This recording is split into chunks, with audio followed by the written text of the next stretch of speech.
नमस्कार दोस्तों, मैं देवेंद्र साहू स्वागत करता हूं आप सभी का आपके अपने YouTube चैनल देवगीत क्लासेस पर। आज का क्लास ये एलसीएम और एचसीएफ का लास्ट क्लास है, जिसमें मैं टाइप 6 और टाइप 7 के प्रश्नों को मैं डिस्कस करूंगा।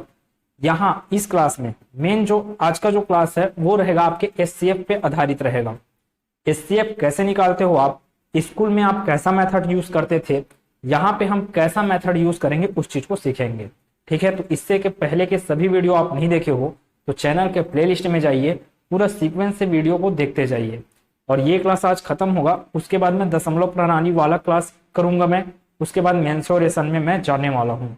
ठीक है, तो क्लास स्टार्ट करते हैं इस टाइप 6 के प्रश्न के साथ। लेकिन आपको सबसे पहले क्या है, इस दूसरे प्रश्न को मैं समझाता हूं आपको। महत्तम समापवर्तक आप कैसे निकालते हो और हमारा भी मेथड कैसा रहेगा निकालने का। दोनों मेथड से आप निकाल सकते हो, आपकी इच्छा है। सबसे बड़ी संख्या जो 32, 64 तथा 120 को पूर्णतः विभाजित कर सकती है। तो यहां पे वो बोला नहीं आपको कि महत्तम समापवर्तक निकालिए करके, लेकिन इस लाइन से समझ में आया कि आपको क्या निकालना है, बड़ा संख्या निकालना है। बड़ा संख्या निकालना है जो क्या करे, 32 को भी भाग दे, 64 को भी भाग दे और 120 को भी भाग दे। तो ऐसा संख्या जो दिए गए संख्याओं को पूर्णतः भाग करेगा, ऐसा बड़ा से बड़ा संख्या जो दिए गए संख्याओं को पूर्ण रूप से भाग देता है, वह क्या कहलाता है, महत्तम समापवर्तक कहलाता है। तो आपको इस प्रश्न में यही बोला ना कि महत्तम समापवर्तक निकालिए। किसका महत्तम समापवर्तक निकालिए, 32 का, 64 का, 120 का। निकालते कैसे हैं आप, स्कूल मेथड जो अपनाते हो वो कैसा रहता है, 32 है, 64 है और 120 है। क्या करते हो, 32 का गुणनखंड करते हो, ये कितने बार में, 16 बार में, फिर 2 अट्ठे 16, फिर 2 चौक 8, 2 दूनी 4, फिर 2 एकम 2। वैसे 64 के लिए आएगा, फिर ये जाएगा आपका 32 बार में। देखो 32 दूनी 64, अब आप फिर पहुंच गए 32, मतलब यहां से जो स्टार्ट हुए हैं फिर वही चीज आपके आ जाएगा। 2 2 2 कितने बार 2 है, 5 बार, तो इधर कितने बार आएगा, 5 बार 2 आएगा। मतलब इसको सॉल्व करोगे तो ठीक है, वही तो आएगा। ठीक, आगे बढ़ते हैं। 120 को किया जाए, 2 से भाग देंगे 60, फिर 2 से भाग देंगे 30 बार, फिर 2 से भाग जाएगा 15 बार, फिर 3 से भाग जाएगा 5 बार और 5 से भाग जाएगा 1 बार। अब क्या चीज देखा जाता है कि महत्तम समापवर्तक निकाल रहे हो तो तीनों का गुणनखंड कितना कॉमन आ रहा है। इसमें 1 2, यहां पर भी 2, यहां पर भी 2, यहां पर भी 2, यहां पर भी 2, यहां पर भी 2 कॉमन मिल गया। यहां पर 2, यहां पर 2, यहां पर 2, ठीक, कॉमन मिल गया। यहां पर 2, यहां पर 2, लेकिन यहां पर और 2 नहीं है। तो कॉमन पॉइंट आपको खोजना रहता है। एक ठोक आया, एक ठोक आया, एक आया, 1 2 1 2 और फिर 1 2 है। यहां पर 2, यहां पर 2, यहां पर 2, मतलब 2 कितने बार आ गया, 3 बार आ गया। तो 2 गुना 2 गुना 2। अब चलते हैं किसमें और कुछ कॉमन दिख रहा है क्या, इसमें तो और कुछ कॉमन नहीं है। इसमें भी 3 बार 2 आया है, लेकिन यहां पर 2 रहना जरूरी था। ठीक है, तो कॉमन क्या चीज दिख रहा है आपको, सिर्फ और सिर्फ 2 दिख रहा है। कितने बार दिख रहा है, 3 बार दिख रहा है आपको कॉमन। इसलिए 2 दूनी 4 दूनी 8 इस प्रश्न का उत्तर होगा। कौन से प्रश्न का बोल रहा हूं मैं, दूसरे प्रश्न का। तो ऑप्शन नंबर बी प्रश्न का उत्तर होगा। ये एक तरीका हुआ। ठीक है, दूसरा तरीका जो आप कंपटीशन लेवल पे निकालते हो, एचसीएफ निकालते हो, उसके लिए मैं बता रहा हूं। अब कंपटीशन लेवल पे आप कैसे निकालते हो एचसीएफ, उसको देखते हैं। तीनों संख्या 32 हो गया, 64 हो गया, 120। कोई भी 2 संख्या उठा लीजिए जिसमें से एक संख्या को दूसरे संख्या से भाग दे दीजिए। जैसे कि 120 को मैं भाग दे दिया 64 से, तो कितने बार में जाएगा, 64 एकम 64, 120 में 64 को घटाइए, 10 में 4 गया 6, 11 में 6 गया 5, 56 आ गया। यहाँ पे तरीका क्या बोलता है, तरीका क्या बोलता है, यहाँ पे शेष बचा 56, यहाँ पे 64 आया है, 64 से भाग दे रहे थे ना, अब जिससे भाग दे रहे थे उसी को भाग दो। अब किससे शेष बच रहा है उससे। कितने बार तक भाग देना है, जब तक लास्ट ना हो जाए। 56 से किसको भाग देंगे बोल रहे हैं, 64 को। तरीका यही होता है एचसीएफ निकालने के लिए। तो 56 एकम कितना आ गया, 56। फिर यहां से 14 में 6 गया 8, तो 64 में 56 जाएगा, 8 बचेगा। शेष आया 8। अब 8 विभाजित करेगा किसको, 56 को। देखो वो पूरा भाग जा रहा है कि नहीं, तो यहाँ पे पूरा भाग चले गया कौन, 8 सत्ते 56। ठीक है, इतना चीज समझ में आया। क्या क्या हो रहा था, जो शेष आ रहा था वही शेष क्या कर रहा था, जो पहले विभाजित कर रहा था जो संख्या, उसी को क्या करना है, विभाजित करना है। यहां पर 64 विभाजित कर रहा था 120 को, तो जो शेष आया 56, अब 56 विभाजित करेगा 64 को, फिर जो शेष बचेगा 8 वह विभाजित करेगा 56 को। आपको तब तक आगे बढ़ते जाना है जब तक कुछ भी शेष ना बचे। जैसे कि यहां तक आपका कुछ भी शेष नहीं बचा, तो लास्ट में आपको भाजक कौन मिल रहा है उस चीज को देखिए। लास्ट में आपको भाजक मिल रहा है 8। अभी तो आप क्या किए, दो संख्या को लिए थे, अब क्या करो, एक संख्या बच गया, कौन सा, 32। अब जो 32 बचा है, 32 जो बचा है उसको किससे भाग दे दो, उसको भाग दे दो आप इस 8 से। ये मेथड है ना, ऐसे किया जाता है। अब ये मेथड है, 32 को किससे भाग दे देंगे, जो लास्ट में भाजक बचा उससे। तो 8 चौक कितना मिल गया, 32। हाँ, मतलब कि क्या हो रहा है, ये 8 क्या किया, 32 को भी पूरा भाग दे दिया।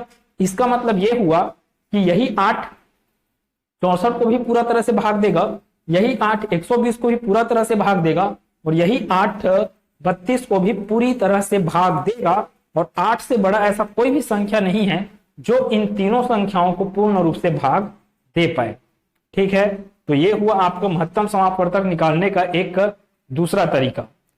तीसरा तरीका इस प्रश्न का क्या है, आप डायरेक्ट ऑप्शन उठाकर कर सकते थे।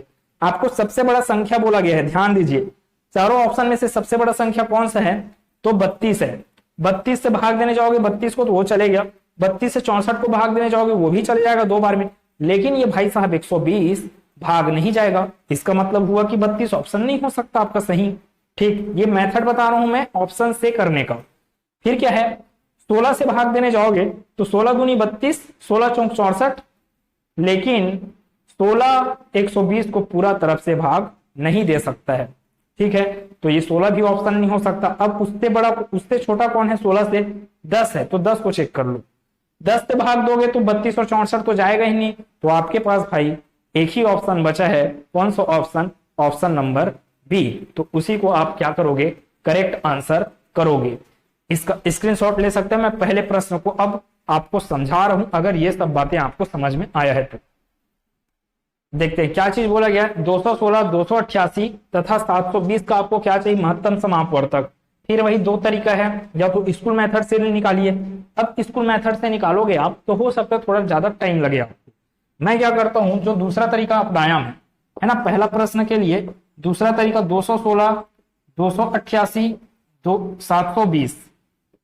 कोई जरूरी नहीं है आप दो बड़े संख्याओं को लो, आपकी इच्छा, कोई भी दो संख्या को लेकर सॉल्व करना चालू कर सकते हो। जैसे कि मैं चालू कर देता हूं इन दोनों संख्याओं को लेकर। इस बार 288 216 में कौन सा बड़ा है, 288। 288 को भाग दो किससे, 216 से। कितने बार में भाग जाएगा, 216 एकम 216। 8 में 6 गया 2, 8 में 1 गया 7, 72 बच गया क्या, शेष फल। अब ये भाई साहब इस 216 को भाग देगा कौन, 72, 216। अब करके देखते हैं, शायद ये 3 बार में आसपास पहुंच जाएगा। 3 दूनी 6, 3 सत्ते 21, पूरा पूरा भाग चले गया। 72 को 3 बार पहाड़ा पढ़ोगे आप तो कहां पहुंच जाओगे आप, 216 में।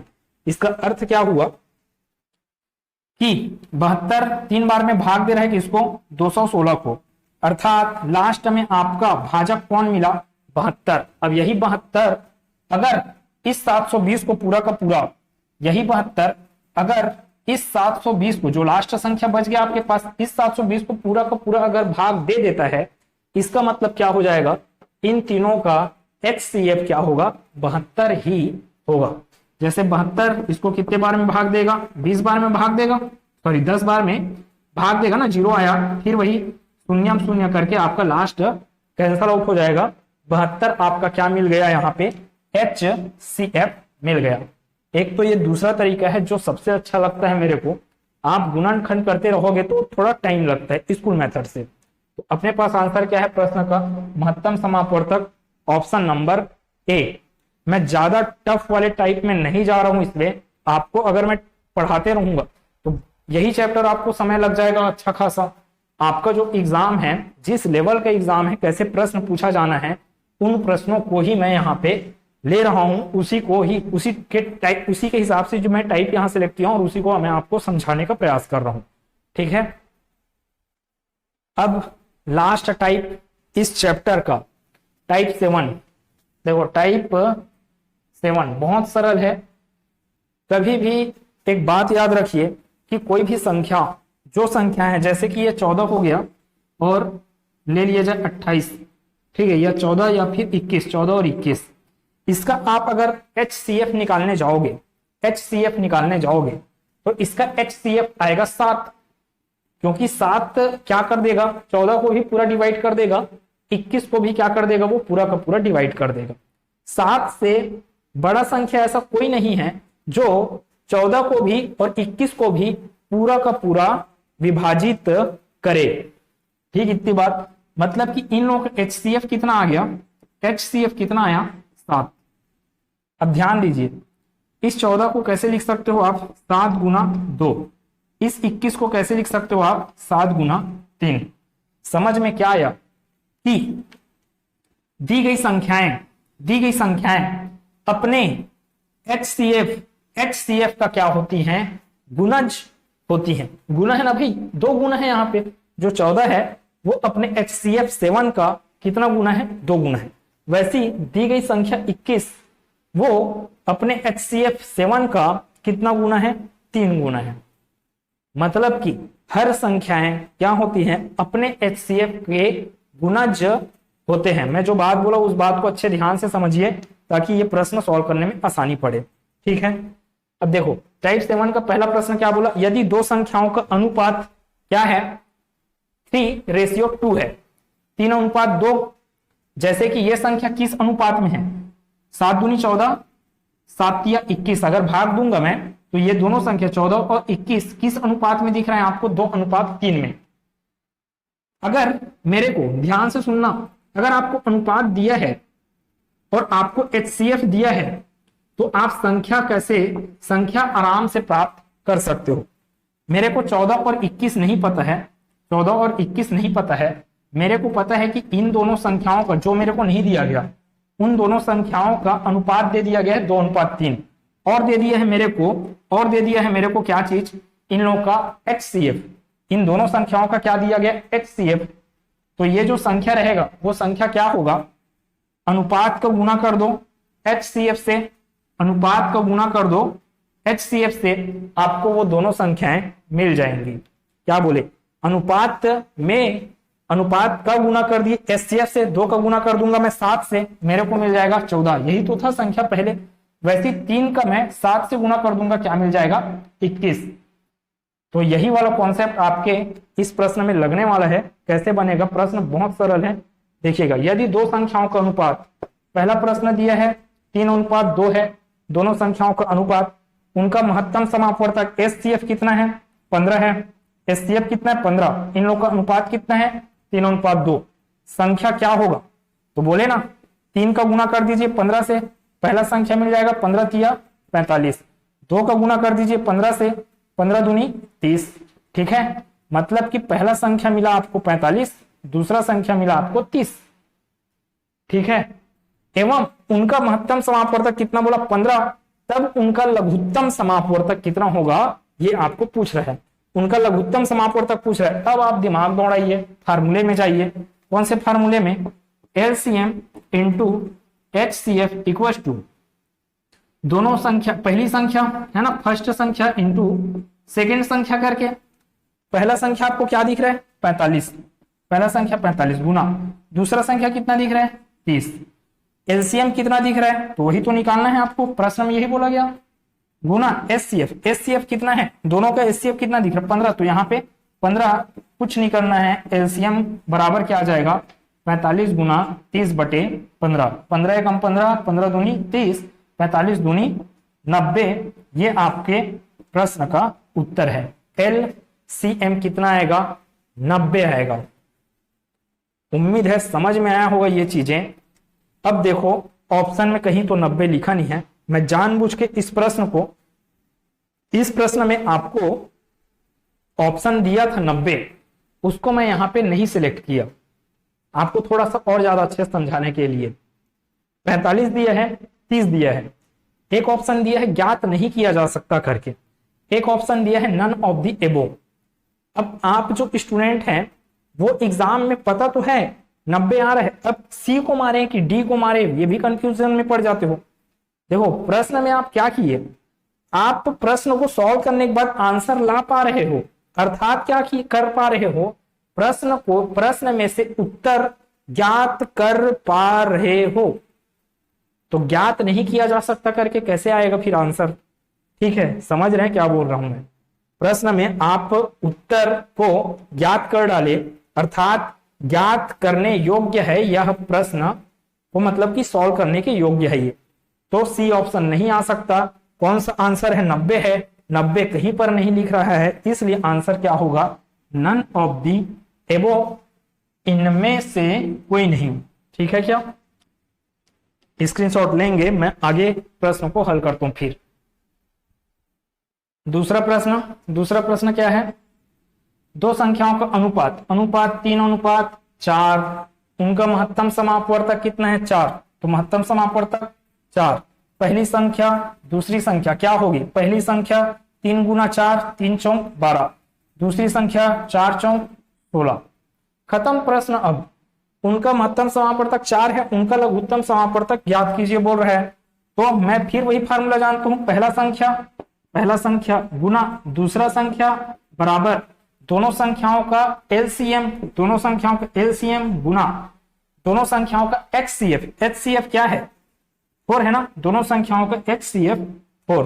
तो यहां से अपने पास एलसीएम कितना आ जाएगा? 12 गुना 16 बटे 4, 4 चौक 16, 12 चौक 48। प्रश्न का उत्तर है ऑप्शन नंबर डी। ठीक है, उम्मीद है समझ में आया होगा। आराम से देखते जाइए, जिनको जल्दी जल्दी समझ में आ रहा है प्लीज वो वीडियो को थोड़ा फास्ट करके देखें, क्योंकि इससे आपके टाइम का बचत होगा। कोई चीजें नहीं समझ में आ रहा है, अगर मैं ज्यादा स्पीड से बोल दिया तो उस चीज को भी कमेंट में बताइए। ठीक है, मिलते हैं अगले क्लास में, जहां एक नए चैप्टर की शुरुआत करेंगे। खुश रहिए, मस्त रहिए, अच्छे से पढ़ते रहिए।